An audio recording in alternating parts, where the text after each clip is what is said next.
제가 지난 주간에 넷플릭스에서 제작한 안나 까레니나라고 하는 톨스토이의 명작을 영화로 봤습니다. 톨스토이는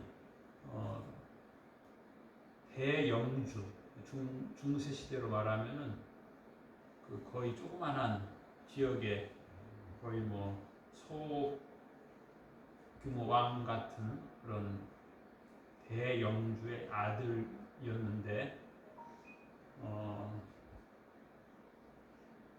예수님을 따르기로 회심한 이후에 자기의 전 영토를 소장농들에게 다 이렇게 나눠주라고 하는 그렇게 아주 훌륭한 분이었는데 엄청난 부자의 아들이었기 때문에 젊은 시절에는 쾌락에 탐닉하기도 하고 여러 여자를 사귀었는데 결혼이 조금 늦었는데 결혼하는 여자한테 자기가 그동안 사귄 여자들 명단을 한 페이지를 넘겼다 그런 얘기가 있어요. 요즘에는 그런 얘기 하죠. 그러지 마라. 결혼하기 전에 내가 10명의 여자하고 사귀었다는 것을 아내한테 말하지 않는 게 좋다. 그런 말이 있어요. 어쨌든 효심한 이후에 톨스토이는 세계적인 문학 작품을 많이 남겼습니다. 제가 개인적으로 전 세계의 그 문학 사상가 중에 가장 좋아하는 사람이 톨스토이예요. 잘 아는 사람은 무엇으로 사는가 라고 하는 명작을 비롯해서 사람에게는 얼마의 땅이 필요한가 아주 좋은 작품들이 많이 있는데 그 중에 톨스토이가 죽은 이후 지금 현재 전 세계적으로 영국이나 프랑스나 미국이나 영화로 15편 이상 혹은 드라마로 나온 작품이 가장 많은 작품이 뭐냐면 안나 까레니나라고 하는 작품인데 톨스토이가 한 번은 이제 그 아주 미모의 중년 여성이 자살을 한 거예요. 그 자살한 사건 조사위원이 돼서 조사를 하면서 이 작품을 이제 조사하면서 집필을 시작해서 거의 5년여간 한 4년 정도를 집필했다고 합니다. 제가 그래서 설교 준비하면서 여러 작품을 봤어요. 넷플릭스뿐만 아니고 영국에서는 그 드라마, TV 드라마로도 그걸 만들어서 방영을 했는데 1편 보니까 그 드라마 첫 장면에 그 문학작품 소설의 첫 페이지 몇 줄을 클로즈업 시켰어요. 그러나 드라마는 사람에 대한 거니까 이 가장 중요한 내용이에요. 그 내용이 뭐냐면 행복한 가정들은 닮은 점이 있고 불행한 가정들은 제각기 이유가 있다. 이 문장인데 이 문장이 굉장히 유명한 문장이라고 합니다. 드라마로 다루기는 쉽지 않은데 이게 어떻게 보면은 주제라고 볼 수 있죠. 행복한 가정들은 닮은 점이 있고 불행한 가정들은 제각기 다른 이유가 있다. 그런데 또 영어 보니까 또 특별해요. 영어에는 어떻게 되어 있냐면 이유라고 하는 단어가 특별해요. F-A-S-H-I-O-N, 패션. 우리말로 유행. 불행한. 그래서 이 문장은 우리가 이제 개인적으로 다양하게 적용해 볼 수 있는 것 같아요. 쉽게 말하면 화목한 가정들은 또 닮은 점이 있고 또 화목이 부족한 가정들은 또 각기 이유가 있다. 이렇게 볼 수도 있고 또 이 패션 유행이거든.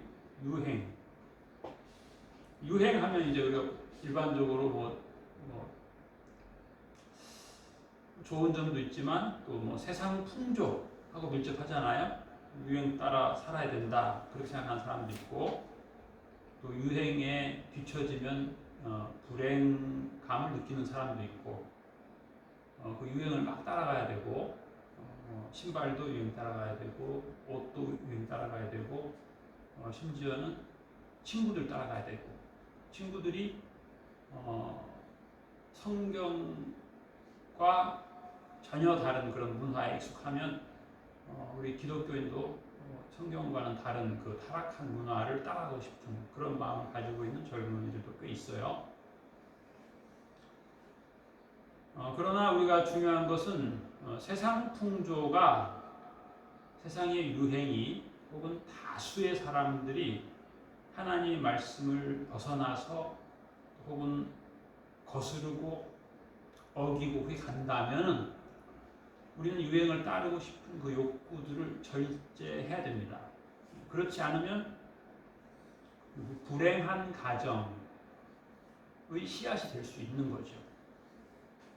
불행한 사람이 될 수도 있다 그렇게 생각합니다. 오늘 우리 예수님께서는 긍휼히 여기는 자는 복이 있다 이렇게 말씀하셨어요. 그래서 우리 요즘에 새로 나온 성경을 보면 다르게 되어 있어요. 번역이 다르게 되어 있어요. 복되도다 그렇게 되어 있어요. 복되도다. 긍휼히 여기는 자. 물론 이제 우리가 오늘 부른 찬송 569장에서 그런 찬송을 불렀어요. 용납하여 주소서. 이 말은 어떤 의미에서는 용서해 주세요 그런 의미도 있고 또 어떤 의미에서는 긍휼히 여겨 주세요 그런 의미도 있는 것 같아요. 이 안나 까렌이나 여기에는 많은 아주 미모의 여성도 나오고 또 뭐 부잣집에 잘생긴 남자 그리고 장래가 촉망되는 장교가 많이 나와요. 문제는 뭐냐면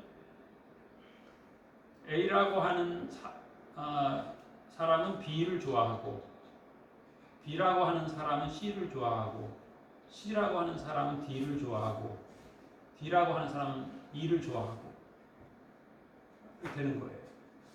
A라고 하는 사람은 자기 남편을 좋아하는 게 아니고 B라고 하는 미남을 좋아하는 거예요.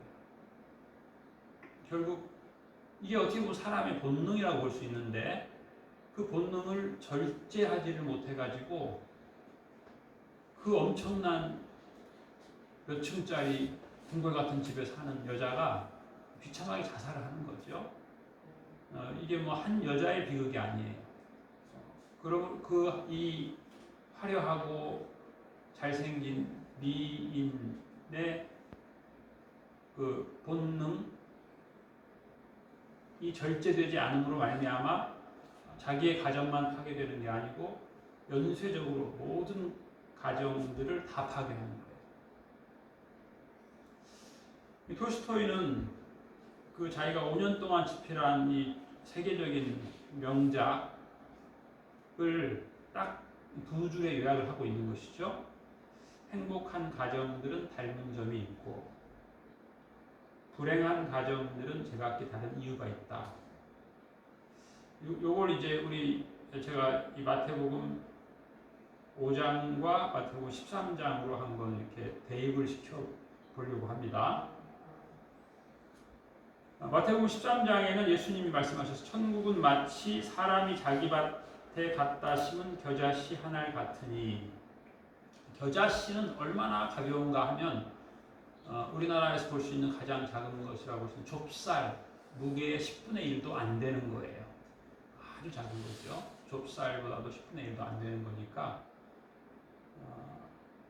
새들이 좁쌀을 먹는다 치면은 한 끼에 수백 개를 먹을 수 있을 정도죠. 그런데 그 좁쌀에 한 알에 10분의 1도 안 되는 거예요. 그런데 예수님이 뭐라고 말씀하셨냐면 이 겨자씨 한 알이 이는 모든 씨보다 작은 것이로되 씨 중에 가장 작은 것의 대표자가 겨자씨예요.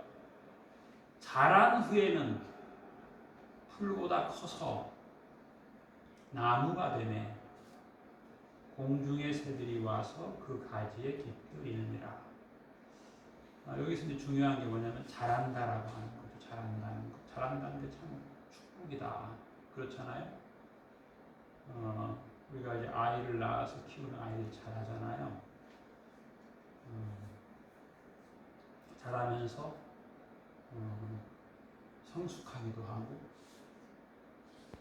또 때로는 교만하기도 하고 때로는 타락하기도 하고 그렇기 때문에 우리가 긍휼히 여겨주옵소서, 긍휼히 여겨주옵소서, 용납하여 주소서 기도하는 거죠. 그래서 오늘은 우리가 긍휼을 위한 기도의 시간이 됐으면 좋겠어요. 물론 우리가 예수님께 긍휼히 여김을 받았기 때문에 우리가 이런 복을 누리고 살죠. 그런데 더 나아가서 다른 사람을 긍휼히 여기는 사람이 되게 해주세요. 기도하면 좋을 것 같아요. 그리고 긍휼히 여김에 있어서 성숙하기를. 그래서 이 톨스토이가 말한 것을 바꿔볼게요. 성숙하는 가정들은 닮은 점이 있고 성숙하지 않는 가정들은 제각기 다른 불행의 이유가 있다. 이렇게도 한번 연기해 볼 수 있어요. 혹은 또 긍휼히 여기는 가정들은 행복한 닮은 점이 있고 긍휼히 여기지 못하는 가정들은 또 제각기 다른 불행의 이유가 있다. 꼭 볼 수 있는 것이죠. 그래서 오늘 우리가 예수님 말씀 긍휼히 여기는 자가 복이 있다. 복되도다 긍휼히 여기는 자. 이 마태복음 5장의 그 긍휼이라고 하는 것은 예수님의 정체성이에요. 예수님께서 이 땅에 오신 목적이 긍휼이에요. 긍휼히 여기는 거예요. 예수님 말씀하셨죠? 인자가 온 것은 섬김을 받으려 함이 아니라 섬기기 위해서 왔다. 그리고 대신 죽기 위해서 왔다. 이게 긍휼이에요. 긍휼. 살다 보면 우리가 불행할 수 있죠. 불화할 수 있어요. 어떤 게 불행인가, 어떤 게 불화인가. 긍휼히 여기지 않을 때, 용서하지 않을 때, 심지어 용서가 아니고 반대로 복수심이 불타오를 때 본인도 불행해지는 거죠. 그리고 주변 사람도 불행하게 하죠. 그래서 이 톨스토이가 안나 까레니나 이 책을 집필하고 거기에 성경 구절을 하나 넣었는데 그 구절이 뭐냐면 원수 갚는 것이 내게 있으니 너희는 원수 갚지 말라 라고 하는 거예요. 이거 어떻게 보면 주제라고 볼 수 있죠. 주제. 용서하라는 거죠. 용납하라는 거죠. 긍휼히 여기라는 거예요. 반대로 긍휼히 여기지 않으면 불행해진다는 거. 그 이제 여러분들이 기회 되면 그 영화를 한번 보세요. 용납하지 않으면 불화를 키우는 거죠. 제가 한 가지 책을 추천할게요. 5가지 사랑의 언어라고 하는 책이 있어요. 아주 좋은 책이에요. 5가지 사랑의 언어. 이거 사람들은 우리가 언어가 통해야 되는데 언어가 통하지 않으면 좀 힘들죠. 심지어 고통스럽습니다. 남녀가 결혼을 했는데 선호도가 달라요. 선호도가 남자가 중요시하는 게 있고 여자가 중요시하는 게 있어요. 그런데 둘이 서로 사랑해요. 그런데 선호도가 다르니까 느끼는 것은 고통스러워요. 자기 스타일로 사랑하니까. 상대방의 스타일로 사랑하면 좋은데 자기 스타일로 사랑하니까 다른 언어로 사랑한다는 거예요. 그래서 상대방이 좋아하는 언어 스타일을 파악해서 그 스타일로 사랑을 할 수 있으면 행복하다, 그런 내용의 책이에요. 그리고 이분이 또 그런 책도 썼어요. 자녀들의 5가지 사랑의 언어. 자녀도 마찬가지예요. 부모가 자녀를 사랑하지 않는 부모는 하나도 없는데 자녀가 느낄 때는 부담스러운 거예요. 왜? 언어가 다르니까. 자기의 언어를 포기하고 상대의 언어로 사랑하면 그 자녀가 사랑을 느끼고 만족감을 느끼는데 그렇지 않은 거예요. 부모가 자기 언어로, 자기 경험을 가지고 자녀를 사랑하니까 자녀가 좋아하지 않는 언어로 사랑하는 거예요. 제가 아는 어떤 분은 자녀한테 엄청난 그 재산을 물려줬는데도 자녀가 기뻐하지 않는데요. 불만이 많대요. 왜? 자녀가 원하는 언어로 사랑을 안 한 거예요. 부모가 자기 스타일의 언어로 사랑하는 거예요. 그러니까 힘든 거예요. 그래서 상대방이 이해하는 언어를 써야 된다는 거예요. 내가 아무리 영어를 잘하지만 상대방이 영어를 모를 때는 상대방이 언어를 써줘야 된다는 거예요. 그래야, 게다가 또 제스처. 예를 들어서 조그마한 강아지한테 I love you! 세게 말하면 강아지는 놀래가지고 짖고 왕왕 물으려고 한다는 거예요. 그러니까 맞는 말이에요. I love you. 맞는 말이고 좋은 말인데 그걸 사용하는 나의 마음 상태가 사랑이라기보다는 때로는 기분 나쁨 혹은 뭐 그런 것이 있다라고 한다면 전해질 때는 정반대로 문장은 좋은데 그 사람한테는 아픔이 될 수도 있다는 거죠. 그래서 이 사랑의 언어, 배우자들은 서로의 사랑의 언어를 파악을 해서 메모를 하고 거기에 적합한 행동, 스타일, 제스처를 할 필요가 있다. 이렇게 공부하는 거예요. 이 책을 쓰신 분은 게리 체프먼이라고 하는 분인데 아주 이 5가지 사랑의 언어로 전 세계적으로 초청을 받는 교수님, 유명한 분인데 그분이 또 최근에 무슨 책을 썼냐면 결혼의 4계절이라고 하는 책을 썼어요. 거기에 보니까 성경 말씀이 하나 있어요. 전도서 말씀인데 2 사람이 한 사람보다 나음은 저희가 수고함으로 좋은 상을 얻을 것입니다. 그렇죠? 부부가 서로의 언어를 이해하고 서로가 좋아하는 언어를 쓰게 된다면 서로가 더 하나님께 감사하는 삶을 살 수 있고 또 다른 사람들에게도 좋은 것을 베푸는 삶을 살 수 있는데 더 나아가서 좋은 상을 얻는다. 하나님의 상을 또 받는다는 거겠죠? 그건 어떻게 보면 자녀를 통한 축복이라고 볼 수도 있겠죠? 10절 혹시 저희가 넘어지면 하나가 그 동물을 붙들어 일으키려니와 홀로 있어 넘어지고 붙들어 일으킬 자가 없는 자에게는 화가 있으리라. 2 사람이 함께 누우면 따뜻하거니와 한 사람이면 어찌 따뜻하랴. 한 사람이면 패하겠거니와 2 사람이면 능히 당하나니 삼겹줄은 쉽게 끊어지지 아니하느니라. 이것도 우리가 영적으로 해석을 해보면 부부가 어떻게 보면 둘인데 여기는 삼겹줄이라고 해요. 삼겹줄, 삼겹살이 아니고 삼겹줄. 여기에 예수님이 있는 것이 예수님과 함께 항상 예수님 생각을 해야 돼요. 삼겹줄이에요. 물론 부부가 둘이 하나가 되는 것도 좋은 일인데 예수님과 같이 그렇게 되면 끊어지지 않는데 둘이 둘을 보면 그런 말도 있잖아요. 결혼은 둘이 마주보는 게 아니고 둘이 한 방향을 보는 것이다. 그런 말도 있죠. 둘이 보다가는 서로 실망하고 상처받고 그럴 수 있는 거잖아요. 근데 예수님을 둘이 같이 본다면 예수님으로 좋은 걸 받을 수 있는 것이죠. 어떻게 보면 우리 인생은 현재의 정체성, 현재의 나의 모습이 과거로 말미암은 게 참 많아요.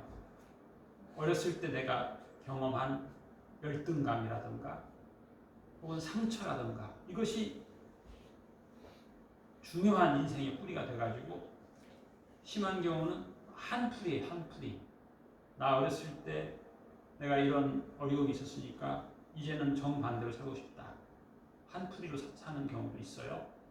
상처, 내가 받은 상처, 비슷한 말을 주변에서 누가 하면 상처가 팍 흥분해가지고 막 화를 내고, 이 사람은 그런 뜻으로 말하는 거 아닌데 내가 옛날에 들었던 그 얘기가 비슷한 거니까 흥분해가지고 이성을 잃기도 하고 짜증을 내기도 하고 신경질을 내기도 하고 이런 것들이 있을 수 있어요. 그러니까 그것이 인생의 전부가 되면 안 되겠죠.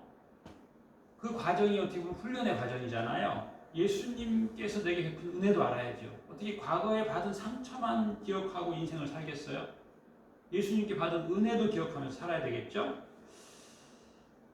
잘하는 것이 중요하다. 잘하는 것. 오늘 그래서 물론 이제 톨스토이는 불행한 가정, 행복한 가정의 특징에 대해서 얘기했는데 우리 개인적으로 보자는 거죠. 개인적으로 우리가 행복한 사람이 돼야 되는데 개인적으로 불행을 화풀이 한다던가 분풀이 한다던가 그러지 않고 예수님께서 내게 주신 은혜를 기억하고 은혜를 베풀려고 하는 삶을 살면 좋을 텐데 그러지 못한 경우가 많이 있는 것이죠. 그래서 성숙, 자랑. 겨자씨는 지극히 작지만 이게 성숙하면 나무가 된다. 나무가 돼서 옛날에는 보잘것 없어가지고 좁쌀을 새가 한 끼에 100개 이상 먹어야 되는데 그보다 작았던 10분의 1밖에 안 되는 것이 나무가 되면 수십 마리의 나무가 깃들기도 하고 열매를 먹기도 하고 그렇게 아주 위대한, 지극히 작은 것이지만 위대한 역할을 하게 될 수 있다라고 예수님께서 말씀하셨는데 이 말씀을 생각하면서 우리가 이제 성숙에 대한 기도를 했으면 좋겠다는 거죠. 성숙, 내가 성숙해야 되겠다. 에베소서 4장에 보면은 오직 사랑 안에서 참된 것을 하여 범사에 그에게까지 자랄지라. 그는 머리니 곧 그리스도라. 우리가 자라는 것이 목표가 예수님이에요. 그런데 여기에 이제 중요한 게 뭐냐면 서로 상합한다는 말이 있어요. 서로 우리 몸이 머리가 있고 손이 있고 입이 있고 다리가 있는데 뭐 옛날에 그런 말 있잖아요. 왜 손은 맨날 내 손에다가 먹을 걸 주지 않고 입에다만 넣어주냐라고 이기적으로 나 손 일 안 할래 라고 한다면은 손이 이불 위에 일할 때는 손이 힘있게 일을 할 수 있지만 이기적으로 내가 왜 맛있는 음식을 입에만 주냐 내 손에는 안 주고 그래서 파업을 한다면 손이 힘이 빠지잖아요. 서로 돕는 것이죠. 입에다가 먹을 것을 넣어주면 손이 힘을 얻는 것이고 혈색도 좋아지는 것이고 피가 잘 흐르는 것이고 마찬가지잖아요. 그와 같이 우리 그리스도인 혹은 가정 공동체 혹은 부부가 서로 자람을 도와주는 거죠. 이 사람을 복되게 하면 내가 복된 사람이 되는 것, 이 사람을 행복하게 하면 내가 행복하게 되는 것이죠. 그래서 그에게 도움을 입어 자라게 하며 사랑 안에서 스스로 세우느니라. 세우는 거예요.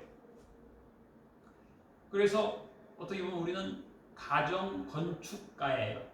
우리가 다 집을 짓고 사는 거잖아요. 비를 피하고 더위를 피하고 겨울의 추위를 피하고 그게 집의 역할인데 집을 세우는 거예요. 인생도 마찬가지. 예수님께서 그러셨죠? 세상 모든 사람들은 집을 짓는 자다. 반석 위가 아니면 모래 위에 짓는다. 비가 오고 태풍이 나면 반석 위에 지은 집은 흔들리지 않지만 모래 위에 세운 집은 떠내려간다. 심한 고통이 있다. 이 말씀하셨는데 예수님 안에서 세워야 되는 거예요. 세상 편리대로가 아니고 쉽게가 아니고 눈에 보기에 안목의 정욕을 따라가 아니고 이번에도 그 바닷가 경치 좋은 곳에 4층 빌딩을 세웠는데 그게 막 허물어지고 또 내려가고 그랬다는 얘기가 들리더라고요. 잘못하면 우리의 말로 허물어요. 말로 행복을 허물어요. 말로 정죄하고 서로 정죄하고 서로 비판하고 서로 실망하고 이런 말을 해서 서로의 불행을 허물어뜨리기도 해요. 그런데 예수님의 마음을 가지고 긍휼의 말을 하고 용납의 말을 하고 감사의 말을 하고 영적으로 성숙할 수 있는 말을 해준다면 그건 세우는 것이 되는 것이죠. 로마서 13장 11절에 보면 빛의 갑옷을 입으라 그랬어요. 그리고 예수 그리스도로 옷을 입으라. 정욕을 위해 육신의 일을 도모하지 말라. 그런데 우리가 성경을 알고 예수님을 알고 신앙생활을 하지만 그럼에도 불구하고 예수님으로 온전히 옷을 입지 못하는 이유가 있지요. 뭘까요? 왜 우리가 세상의 옷은, 세상의 유행은 막 자꾸 입는데 예수님의 옷은 더 제대로 입지 못할까요? 때로는 우리가 부족함을 몰라서 그러기도 하죠. 나의 벌거벗은 부분을 잘 안 보는 거예요. 나의 약한 점을. 그래서 예수님의 은혜를 더 간구하지 못하는 것이죠. 필요로 하지 않을 수 있어요. 계시록 3장 17절에 보면 내가 말하기를 나는 부자라 부요하여 부족한 것이 없다 하나 내 곤고한 것과 가련한 것과 가난한 것과 눈먼 것과 벌거벗은 것을 알지 못하는도다. 알지 못하는도다. 알지 못하는 것은 무지이죠. 모르는 거예요. 교만해서 그럴 수도 있고 또 열등감 때문에 그럴 수도 있고 과거의 상처 때문에 그럴 수도 있겠죠. 그렇지만 이제는 예수님께서 말씀하시잖아요. 알아야 된다는 거예요. 예수 그리스도로 덧입어야 된다는 거죠. 그래서 우리가 영적으로 성장, 성숙, 영적 발돋움이 필요하다. 이것을 알고 기도해야 되겠습니다. 추석의 계절, 오곡백과 물을 읽는 성숙의 계절인데 영적으로 우리가 더 잘할 수 있는 우리의 기도가 우리의 긍휼이 자라게 해주시고 예수님의 긍휼을 더 알게 해주시고 예수님의 사랑을 더 알게 해주시고 예수님의 용서를 더 알게 해주시고 예수님의 용납해 주심을 더 알게 해주시고 우리도 예수님을 닮아가서 행복한 사람은 예수님을 닮아가는 점이 있는 것 같아요. 행복한 사람은 예수님을 자꾸 닮아가는. 때로 우리가 불행하게 되는 이유는 예수님을 닮지 않는 것. 예수님을 닮으려고 하지 않고 그냥 자기의 감정, 세상, 때로는 유행. 이제는 예수님을 더 닮아가는, 예수님의 사랑을 더 덧입고 예수님의 그 사랑을 더 입으로 말하고 실천하는 행복한 우리 모두가 되시기를 축복합니다. 기도하겠습니다. 하나님 아버지 감사합니다. 저희들에게 크신 사랑을 베풀어 주시고 우리의 허물과 죄를 용서하여 주시고 흠이 많고 약한 우리를 용납해 주신 것을 감사합니다. 그러나 우리의 지난 날을 돌이켜볼 때에 용서에 인색한 적이 많았고 우리의 벌거벗음, 우리의 연약함을 모르고 교만한 가운데 주님 앞에 무릎 꿇지 못하고 살았던 시간들이 많이 있었습니다. 주님 불쌍히 여겨주시옵시고 주님의 그 긍휼히 여겨주심, 우리를 불쌍히 여겨주심을 저희들이 따라서 우리도 긍휼히 여기는 자, 긍휼히 여기는 행복한 자가 되게 하여 주시옵시고 예수님의 옷을 입고 예수님 말씀 위에서 인생의 집을 짓는 영적 발돋움, 영적 성숙이 있게 하여 주시옵소서. 우리의 삶에 이처럼 놀라운 복을 주실 주님을 찬양하오며 감사드리며 예수님 이름으로 기도하옵나이다. 아멘.